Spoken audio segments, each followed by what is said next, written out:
The Wasonyiro River Basin is one of the largest in the country, coursing from the highlands in central Kenya to the arid and semi-arid northern Kenya. 4 million people depend on this river for their livelihoods, but the water levels in the river have been depreciating and even drying up at the height of the drought earlier on the year. But a campaign dubbed Journey of Water is looking to create awareness on Kenya's water crisis that is projected to be a catalyst for future conflict. Bridget Ngana reports.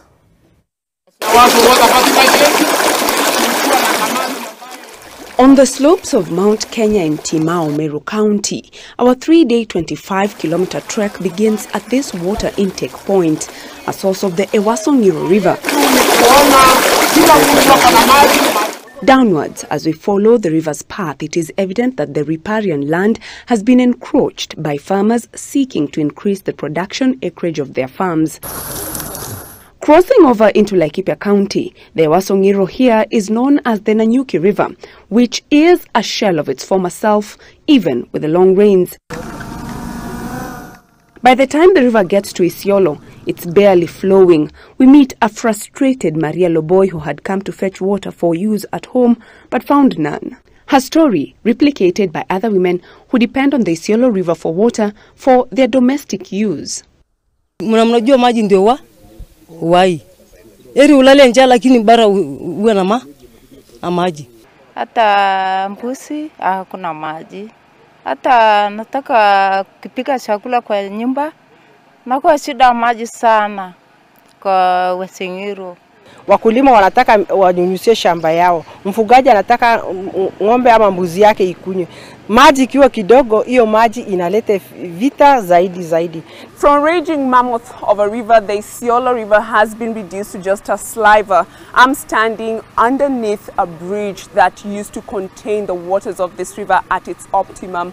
But years of catchment degradation and climate change have had an impact on this river. And even with the long rains approaching their end, there is still no hope that people here will get the water they so desperately need.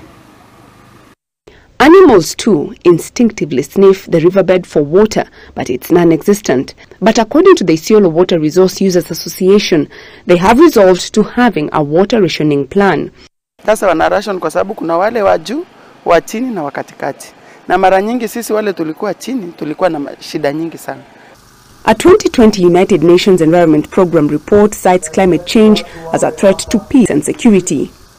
Our water catchments are under threat. We have a platform as the young people to make sure that we fight for the rivers and all the water bodies so that we don't create a war that will make us young people to fight together. Climate change is going to fight you, and it's a war that you will never win it whether you have all the strength, all the mechanism. Kwa Kenya hatuna individual responsibility our space.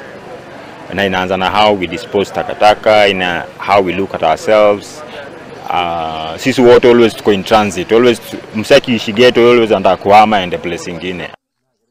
The Journey of Water is a national campaign by the Worldwide Fund for Nature, Kenya, in collaboration with the national and county governments to create public awareness on the scarcity of water and how people upstream can use it sustainably to grant those downstream access to water. In the context and also the principles of integrated water resource management, the involvement of the political class is highly recommended. We need all to take responsibility. It's not about Water Resource Authority. It's not about NEMA.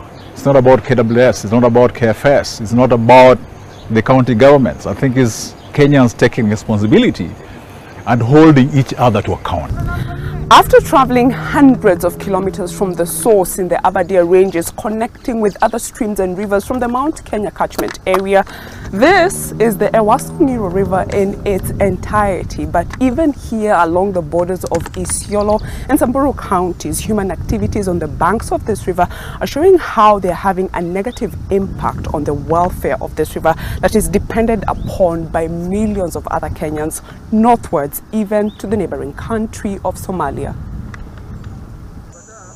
Bridget Ngana, NTV.